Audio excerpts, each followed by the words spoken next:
The dopamine trap. Why nothing feels exciting anymore. Why everything feels dull, empty, and boring, and how dopamine quietly rewires your brain. Part 1. Ever noticed how everything that used to excite you now feels like nothing? You open your eyes at 2 a.m. Not because you're awake, but because your thumb is still scrolling. The room is dark.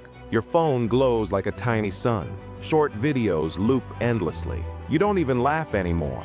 You just watch. And the weird part? You're not even enjoying it. You're just stuck. You tell yourself one more scroll, one more clip, one more notification. But minutes turn into hours. Your brain stays wired even though your body feels exhausted. You remember when simple things felt exciting. Music, friends, a walk outside, a quiet morning. Now everything feels muted, like someone turned the brightness down on your entire life. And when you finally put your phone down, you feel this hollow drop in your chest, like your mind is craving something, but you can't name it. You're not lazy, you're not broken, you're not failing at life. This is happening to millions of people your age.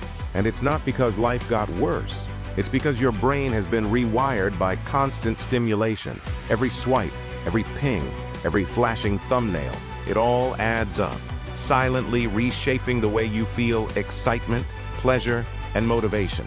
If you've been feeling unmotivated, emotionally numb, or strangely disconnected from things you used to love, you're not alone. You're living inside a dopamine trap that you didn't even realize you walked into. But here's the question that actually matters. Why does nothing feel exciting anymore? And what if the truth isn't that you've changed, but that your brain is overwhelmed? The truth is, your brain isn't broken, it's just trapped in dopamine. Part 2, the trap explained. Before we go deeper, let's clear one thing up. Dopamine isn't the enemy. It's not the pleasure chemical people call it.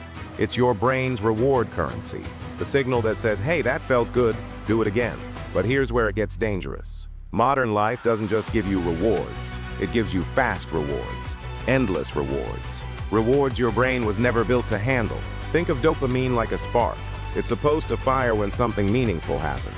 A good conversation, finishing a project, laughing with someone you care about. But now, you get that spark every few seconds. Every scroll is like pulling a slot machine lever. Every notification is a tiny jackpot. Every short video is a hit of something new, something loud, something intense.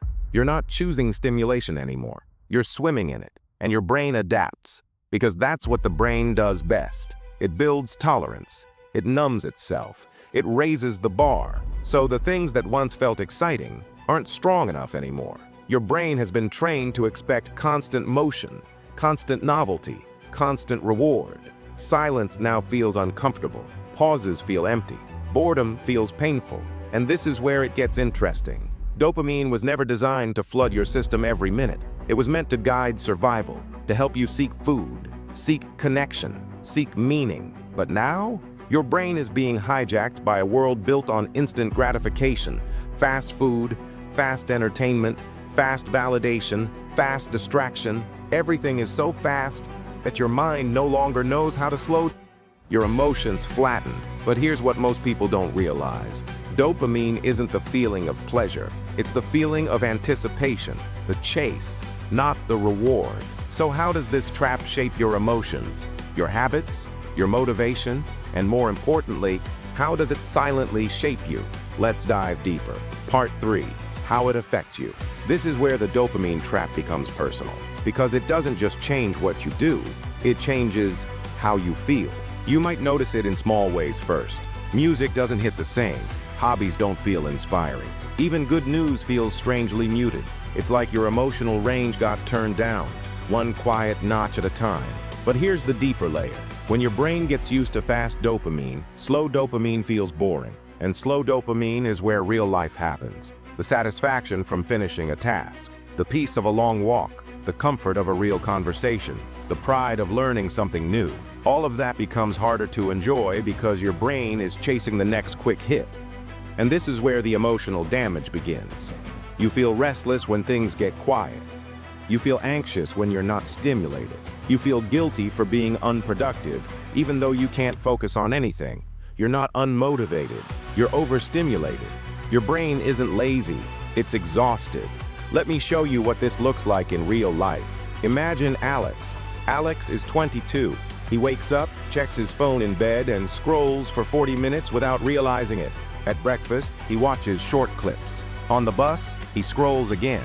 In class or at work, he multitasks, switching screens every few minutes. At night, he binges videos because his brain feels too wired to sleep. Alex isn't doing anything wrong. He's doing what everyone around him does. But here's what Alex doesn't notice. His ability to focus is shrinking. His excitement for real-life experiences is fading. His mood feels low without a clear reason. His anxiety spikes whenever the stimulation stops.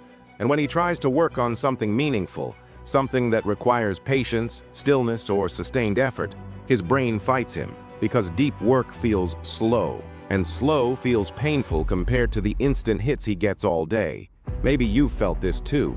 That strange discomfort in silence, that urge to grab your phone while waiting in line, that itch to check notifications, even when you know nothing new is there. This isn't a personal flaw, it's a trained response. Your brain learned that stimulation equals relief, and silence equals emptiness. Neurologically, here's what's happening. Dopamine works together with serotonin, the chemical that creates actual happiness, calmness, and satisfaction. When dopamine spikes too often, serotonin becomes harder to feel, so your highs get higher, but your lows get lower. Your cravings get stronger, but your joy gets weaker. And your life begins to revolve around the chase, not the feeling. You scroll not to enjoy, but because your brain wants more. You jump between apps because nothing holds your attention. You compare your life to others because quick dopamine trains you to seek intensity, not reality. This is why modern overstimulation creates a strange paradox. We're surrounded by entertainment, but we're emotionally underfed. We're more connected than ever, but lonelier inside. We're busier, but less fulfilled. And we keep chasing these quick sparks, hoping they'll fill the emptiness, but they only deepen it. But here's the hopeful part. Your brain is not stuck this way. Dopamine rewiring is reversible. Your motivation can return. Your excitement can come back. Your focus can grow again. You just need to break the loop that's keeping your brain trapped. And once you do, life starts to feel real again. So how do you escape the dopamine trap? Let's unpack the steps that actually work. Part 4, breaking the loop. If you've made it this far, you already feel the truth of it. The overstimulation, the restlessness, the emptiness after endless scrolling. But the good news is simple. Your brain can heal. Dopamine can reset. Your motivation can return. And it doesn't take a massive lifestyle makeover. Just small, intentional shifts. Here are the steps that actually work. 1. Digital fasting. Give your brain space. 12 to 24 hours. Your brain can't reset if it's constantly being pulled by notifications. A digital fast doesn't mean disappearing. It means stepping away from instant dopamine so your mind can breathe again. Turn off your phone for a few hours, or delete one app for the weekend. Even silencing notifications helps your brain settle. The first hour feels uncomfortable.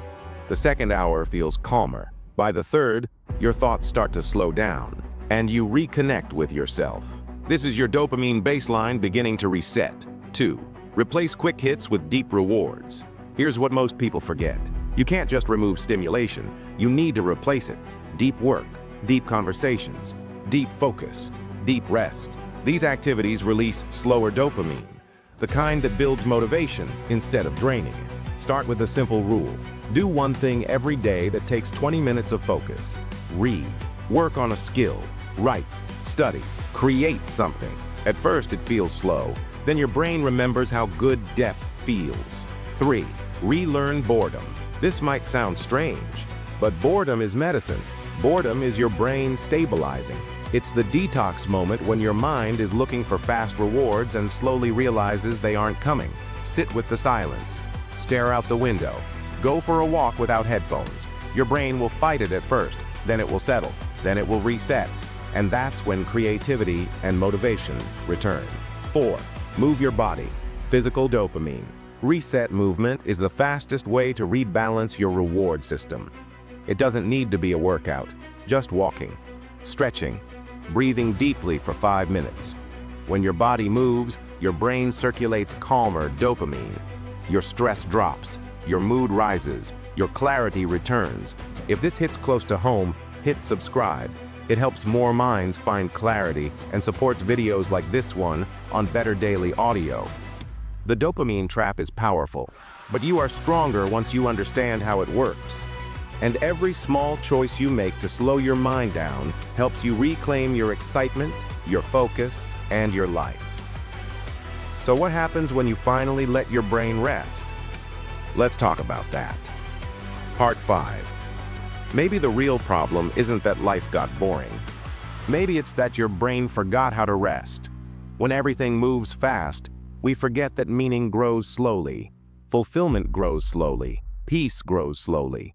And the things that matter most, your dreams, your relationships, your identity, are built in the quiet spaces your brain has been trying to avoid.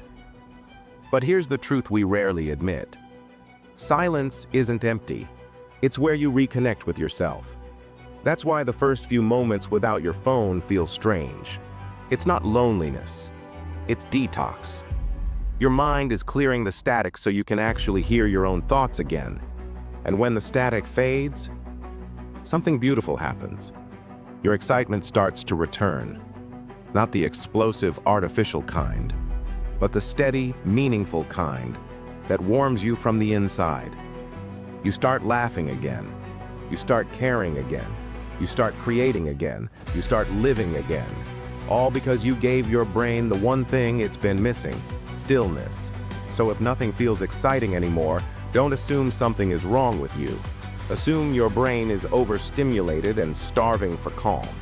Because the moment you slow down, the world becomes vibrant again, and you start noticing the small things, the things you used to overlook, the way the air feels when you open your window, the quiet comfort of your morning routine, the softness in someone's voice when they ask if you're okay. These moments don't scream for your attention, they whisper for it. But they're the ones that make life feel real. So choose stillness. Choose depth. Choose the kind of dopamine that builds your life, not the kind that drains it. You can escape the dopamine trap. And when you do, your excitement returns with it. If this video made you think, subscribe. It helps more people break free from the noise and find clarity.